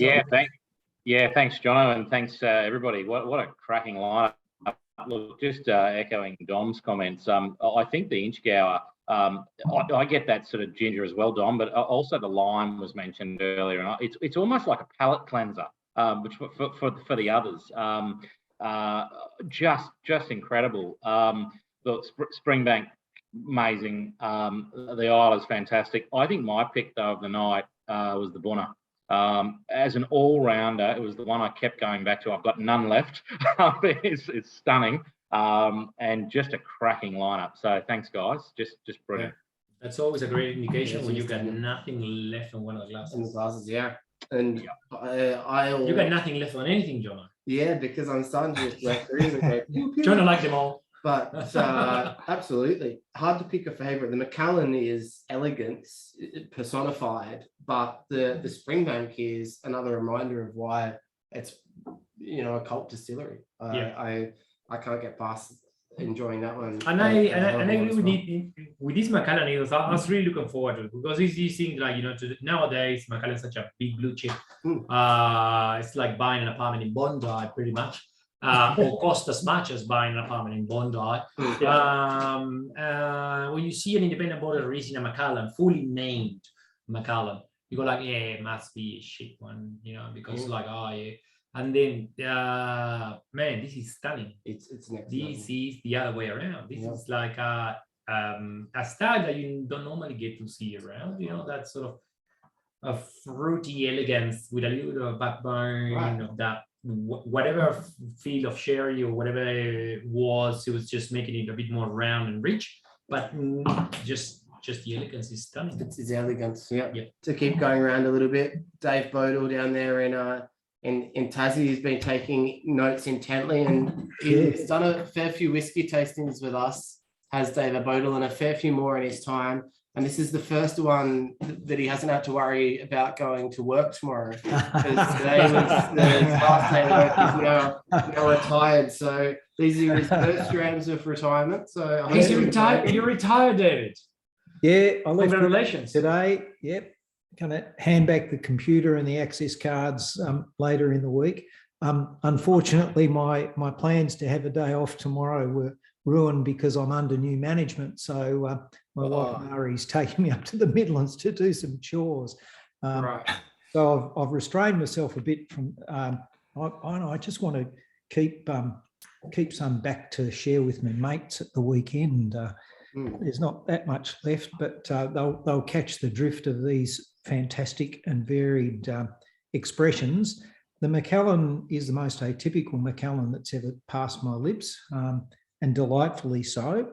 I was expecting the Macallan to be up the back of the batting order. So when we opened, as I said on the chat, with Davey Warner opening the batting, that's fascinating. I guess my pick is from the last three, and I'm vacillating between the three. The delicacy of the Isla. I thought it was Ardbeg, just that smoky quality, or the Ardbeg smoke. I thought that's where it was. The Springbank is just gorgeous. But I too, like the majority of the people who've spoken so far, I can't go past the Bunna. I think that's my sweet tooth. But going back to it after the Isla and the Springbank, the Bunna is just amazing. Yeah. All amazing. Great calls all around. Thanks, guys. Absolutely. And I think for that Bunna, it's got such a different profile, and it can stick out like proverbials no matter where you put it in a tasting. And tasting all of these pretty large, spicy, big drams, having a Bunna there is always a great way to do a tasting. And I would say a Bunna that stands out between a Macallan 28 and a Springbank when any line up and doesn't get forgotten, means it's good. Yeah. Right. And we all been drinking a lot of whiskey. Many of these guys, David, Simon, they done at least 100 tastings with us, and it's no joke. Yeah. When having that stands out between a 28-year-old Macallan and a 19-year-old Springbank, that's like, in the middle. They usually, if it was middle of the road, it will get forgotten. Now we got two people that have just make mention of it. So it's a good, signal that it's a sensational Bunna, as we know these young Bunnas can be. Yeah. Who do we get now then? Let's go with Justin. Another one that stands close to 150 tastings out of the 156 that we've done. Doesn't look like he's got both phones. Just saying. Got to get up. I don't know if I can add much more to what everyone said. I think I described the Macallan as a Macallan without the makeup, and it's pretty beautiful, yeah. That's very good. It's nice to see Macallan in its raw form, and it's pretty good. These days it's masked by a lot of sherry. I agree with everyone on the Bunna. That's pretty special, yeah. Like for its age, and I think the sherry's very well integrated with it. That Springbanks really stands out with its Campbelltown funk.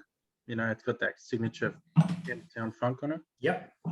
And the Isla, I'm split between Lefroy and Ardbeg. I'm a bit stumped on that one. And I think the age takes away a lot of normal notes you'd look at in Lefroy and Ardbeg, which makes it a bit.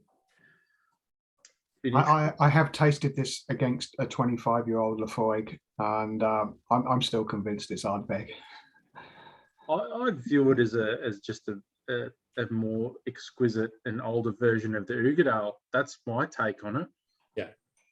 With that sherry in there, that's what leans me towards an Ardbeg. But it doesn't really matter, does it? No. In the end of the day, it's just It's just a great whiskey. Yeah. Yeah, good whiskey is good whiskey.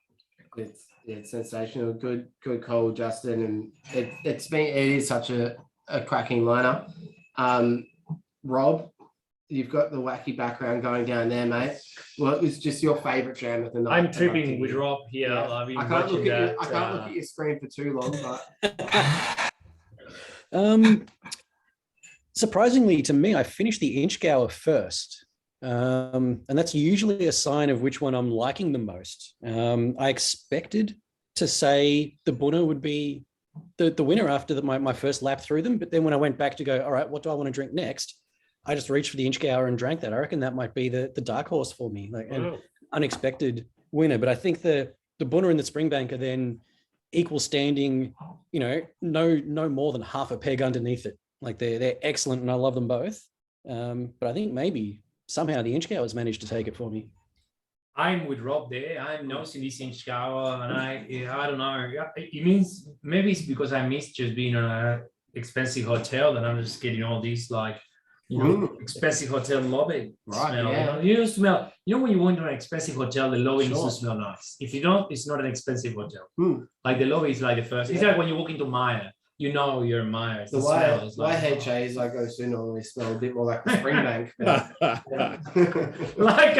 like an intro that or Kevin sharing. Look funky. No. We've been there in the past. I can't take the wife and the kids to those anymore. I'm just getting visions of like a big bunch of Israeli backpackers and smoking weed. Yes, that's all I'm getting. Yeah, I remember. I just remember the smell of walking into Casa de Vino.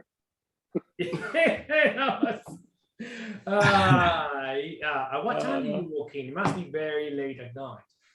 It normally smells. And we got all the humidifiers and the sprays on, and it smells. Actually, someone walking yesterday and said like, "How nice it smells here. So what do you use?" And I'm like, "I don't know. It's just Glade 20."